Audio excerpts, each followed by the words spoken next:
Cuando hablamos del cuidado femenino, cuando hablamos de la elección del método anticonceptivo, siempre está la disyuntiva y muchas veces las mujeres se enojan conmigo, y más las ginecólogas, cuando digo que después de los 35 años, la mujer, bueno, quizás el término sea el que no le guste, ¿no? Se va poniendo un poquitito más vieja en cuanto a la concepción, en esta situación de un mundo globalizado que intentamos tener todo antes de nuestra concepción.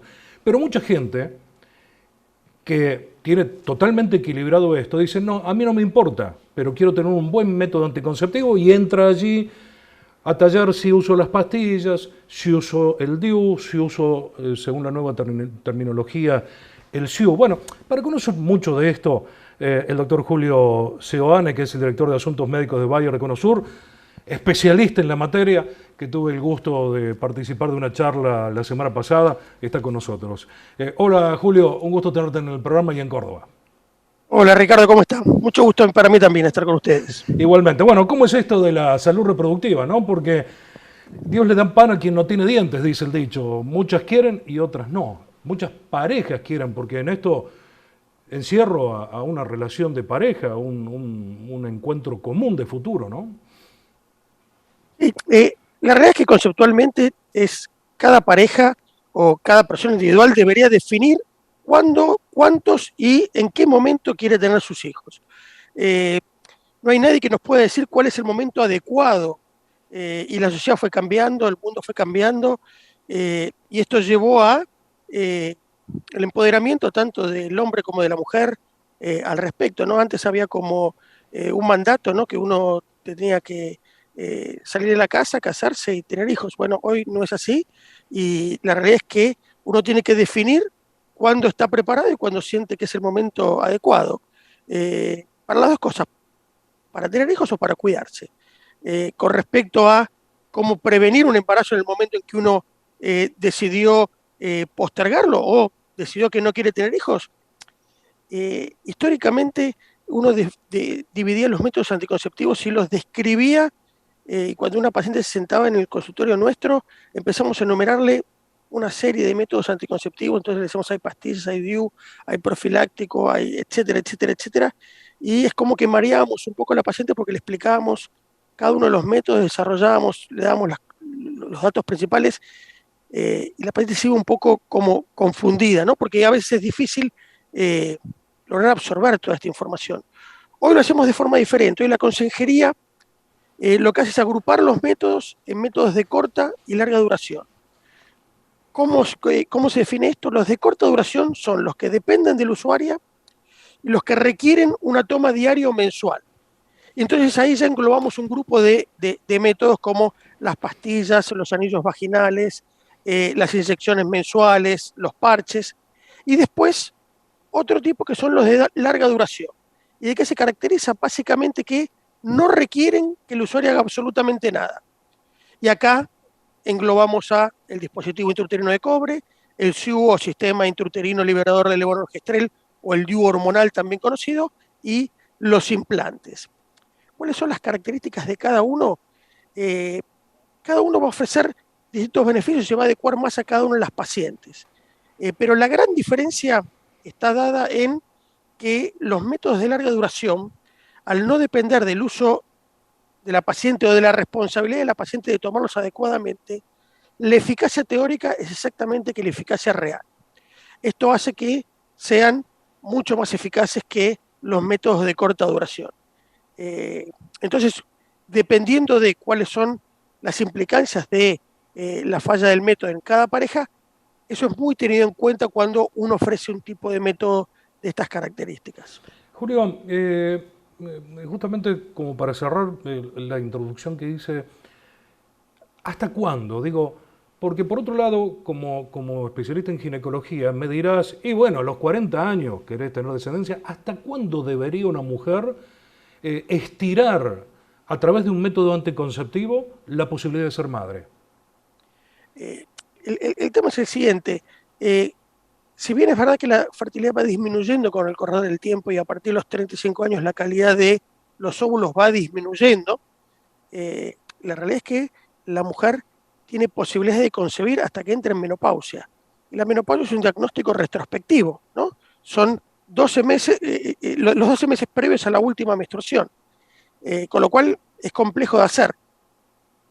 Y si tenemos en cuenta que un embarazo no planificado, no intencional, en este periodo de la vida puede ser un embarazo de alto riesgo, porque la paciente puede ser hipertensa, hay mayor riesgo de diabetes, hay mayor riesgo de embarazo de un parto prematuro, y también puede complicar la estructura familiar. Entonces la realidad es que si la paciente no tiene deseos de quedar embarazada, tiene que utilizar un método anticonceptivo y pongamos una fecha, 50 años, 48 años, y a partir de ahí consultar para su ginecólogo para ver cómo es su estatus hormonal, para ver y porque obviamente si está tomando anticonceptivos orales se va a ver enmascarado la ausencia de periodos por anticonceptivo oral, si está utilizando un SIU probablemente también. Entonces, a partir de esa edad, volver a reevaluar qué es lo que la paciente necesita. Pero la realidad es que se tiene que cuidar hasta que entre en menopausia. O sea que me llamó mucho la atención un informe que me envía Carmen Cardailac a través de la oficina de prensa de Bayer, es este concepto de que la consulta por anticoncepción debe ser considerado una urgencia médica. ¿Por qué? Exactamente, porque habitualmente, esto sea sobre todo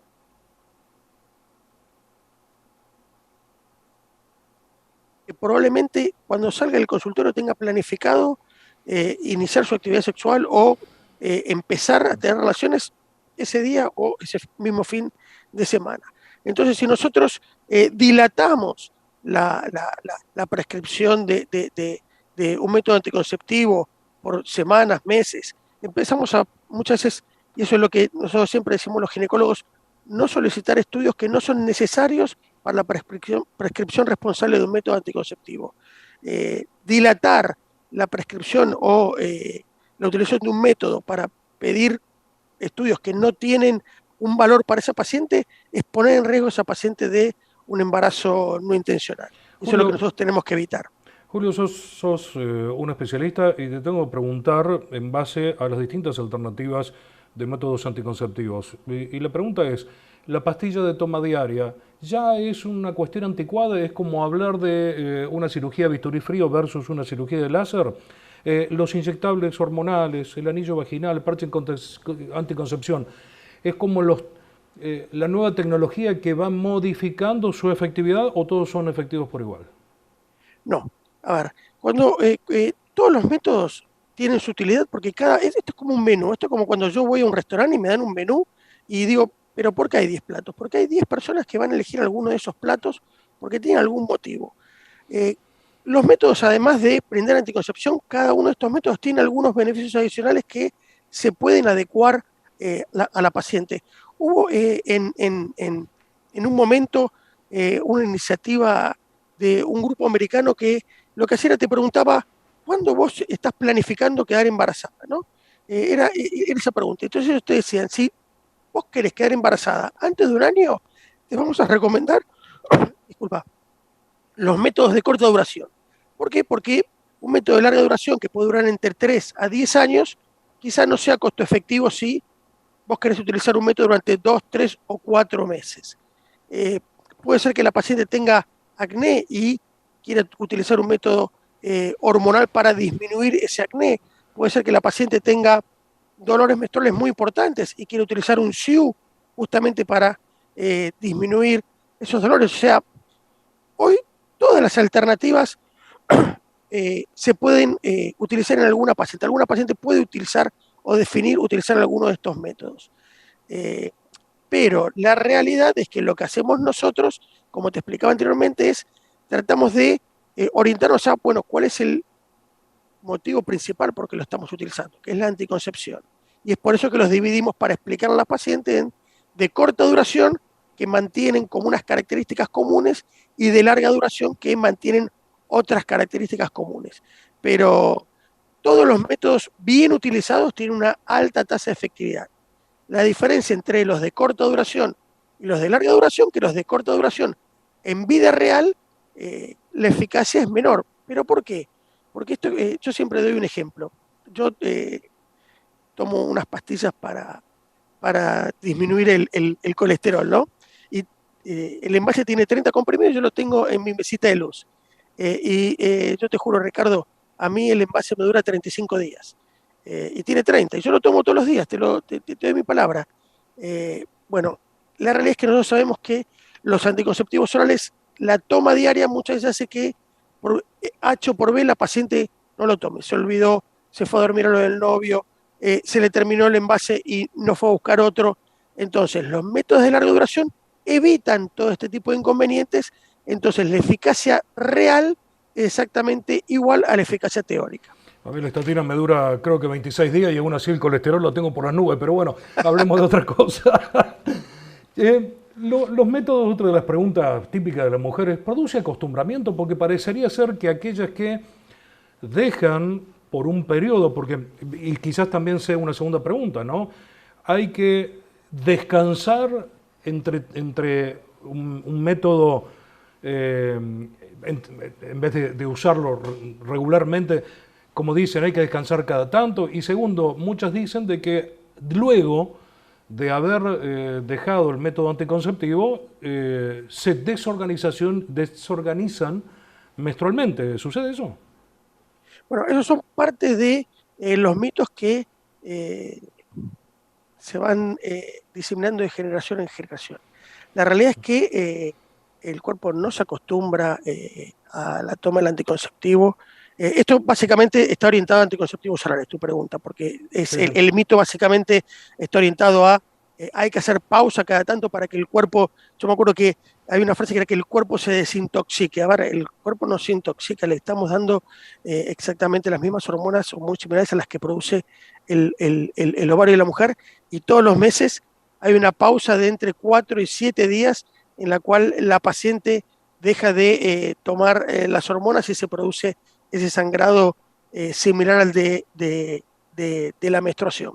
Entonces, no solo no está aconsejado descansar, sino que si uno necesita anticoncepción, está desaconsejado hacer los descansos. ¿Por qué?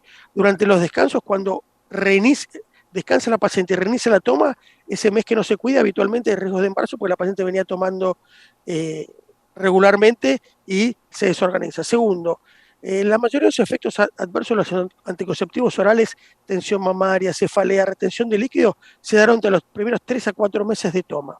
Si yo suspendo un mes, vuelvo a un estadio cero. Entonces la paciente empieza a dudar y dice, entonces ahora me están haciendo mal. No, en realidad lo que fue, que generó esto fue haber hecho ese mes de descanso. Entonces, si la paciente está tomando anticonceptivos orales y necesita un método anticonceptivo, los puede tomar por el periodo que sea, no hay un periodo máximo de toma. Y tu segunda pregunta era, ¿lo dejo de tomar y el ciclo se me desorganiza? Tampoco es real. Como te explicaba, cada vez que, una vez por mes que yo dejo de tomar esos 7 días, los niveles de los anticonceptivos hormonales desaparecen del organismo. Esto lo estoy haciendo todos los meses. ¿Qué es lo que sucede? Cuando yo tomo durante 5 o 6 años anticonceptivos orales, eso me va a generar que tenga ciclos regulares. Cuando yo dejo de tomar los anticonceptivos orales, si durante todo ese periodo yo tuve algún problema en el cual se elevó, disminuyó un poco la hormona tiroidea, aumentó un poco la prolactina, o mi ovario ahora ya no tiene 30, ahora tiene 35 o 40 y ya tiene un desajuste en los ciclos, esos desajustes se van a hacer evidentes. Pero la realidad es que va a tener el ciclo que le correspondería a su edad y a su eh, característica, pero no va a tener ninguna consecuencia ni a corto, ni mediano, ni largo plazo. Me estaba acordando un poco algún término que vos lo habrás escuchado con tus madres o con tus abuelos, que cuando uno a la planta no la riega queda mustia. Es como que la falta del suplemento que le estás dando por esa hormona que está cayendo es como si le dejaras mustia a la planta, es decir, le falta un poquito. Es muy burdo, pero Lo que pasa es que es lo que te contaba, muchas veces lo que pasa es, eh, la paciente viene tomando anticonceptivos orales, ¿no? 6, 7, 8 años. Empezó a los 35, tiene 42. Deja de tomar el anticonceptivo oral, ella venía siendo muy regular. ella venía siendo muy regular por la toma del anticonceptivo oral. Deja de tomarlos y va a tener la característica del ciclo que le corresponde a la edad. Y muchas veces a los 42 años hay pacientes que empiezan con algún ciclo un poco más largo, se saltean alguno, bajó un poquito la hormona tiroidea y tienen ciclos más largos, tiene aumento de alguna otra hormona como la prolactina, tienen ciclos más largos. Bueno, va a tener la característica de los ciclos que le corresponde a la edad. Claro. Eh, ¿Cuál es la...? No, sé cuál es la diferencia, pero en esta charla que ustedes permanentemente hacen orientando a la mujer, porque todavía sigue siendo, a pesar de un montón de cosas, hay algunas adolescentes con madres grandes y sigue siendo el tabú el tema sexual, o el tema de la anticoncepción, o el tema de la regularización a partir del uso del anticonceptivo. Pero, ¿para quién un DIU y para quién un SIU? ¿Hay diferencia en las personas o contraindicaciones o indicaciones precisas para uno u otro? En realidad, los dos métodos tienen como principal indicación la misma, que es la anticoncepción, y ambos comparten indicaciones y contraindicaciones. Básicamente las contraindicaciones son habitualmente infecciones actuales del tracto genital inferior o algún tipo de malformación uterina. Realmente es muy rara aquella mujer que no puede utilizar un DIU o un SIU. La diferencia fundamental es que el dispositivo intrauterino, por las características, su mecanismo de acción, que es ese cobre que libera iones y produce una alteración de la movilidad de los espermatozoides, más un ambiente hostil, lo que hace es aumentar el volumen también del sangrado de las menstruaciones y puede hacer que sean un poco más dolorosas.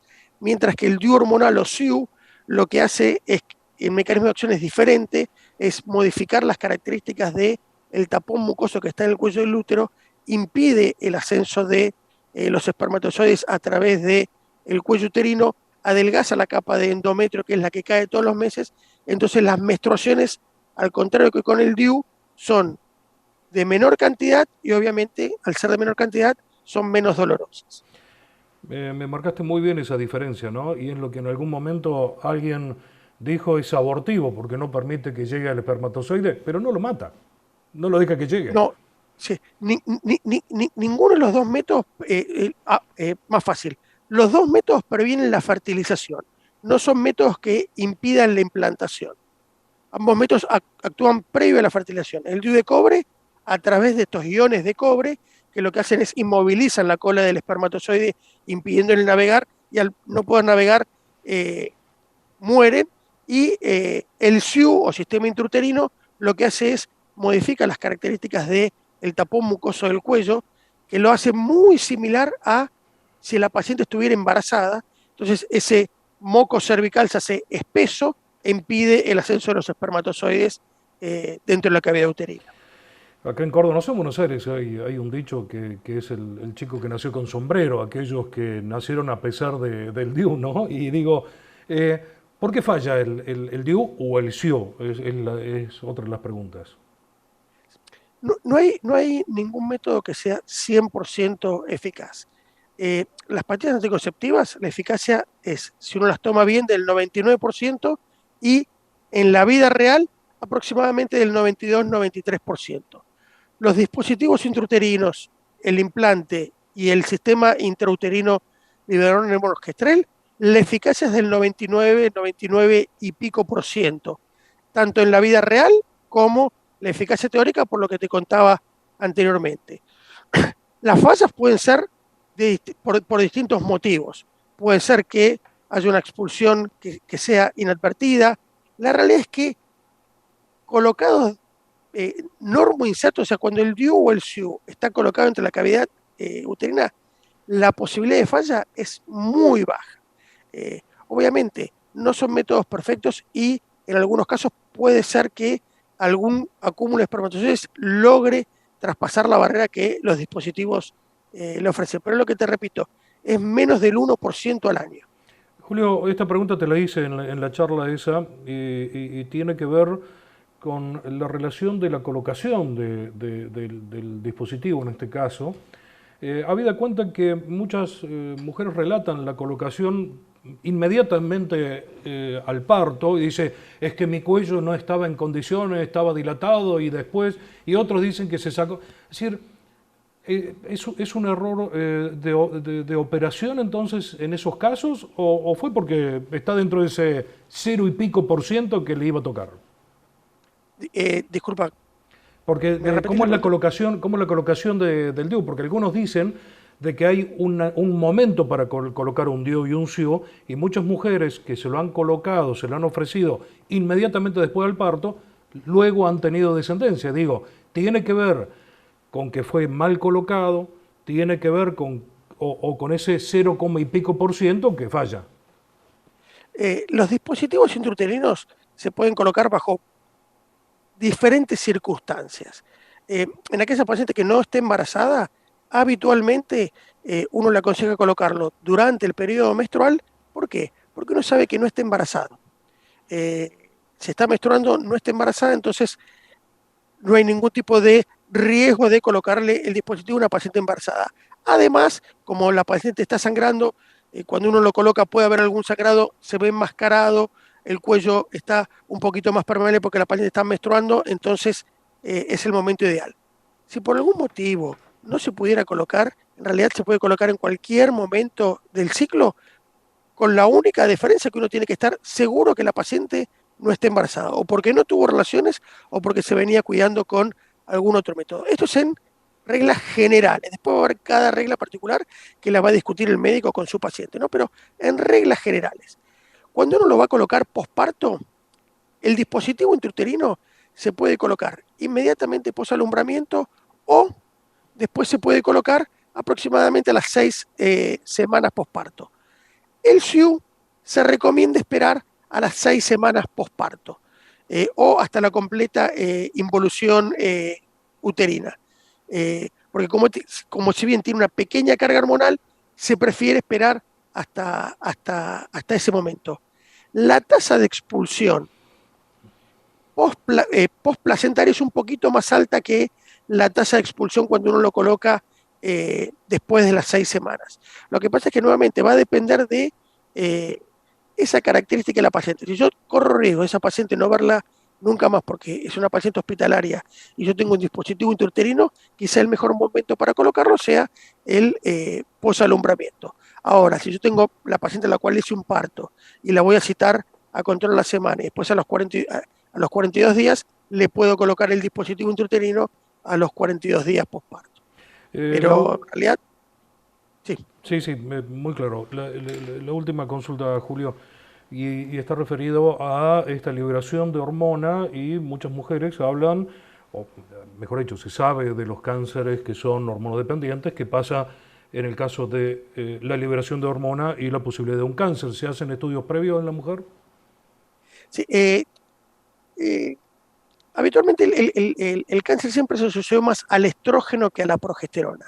Los DIU liberadores de hormonas no tienen estrógenos, tienen progesterona. Eh, entonces, la realidad es que no se ha observado la asociación del cáncer con estos dispositivos. Es más, el SIU previene contra un tipo de cáncer que se llama cáncer de endometrio. Ujú. Eh, entonces, la realidad es que no es necesario hacer una pesquisa para detectar si la paciente tiene cáncer para la utilización ni del DIU ni del SIU. Doctor Julio Ciudadane, ha sido un gusto. No va a ser, nos vemos en Buenos Aires el próximo 27. Va a ser un gusto volver a charlar contigo y en cualquier Muchas momento te gracias, vuelvo a Ricardo. molestar. Muchas gracias. Que tenga buen día, Ricardo. Nos vemos.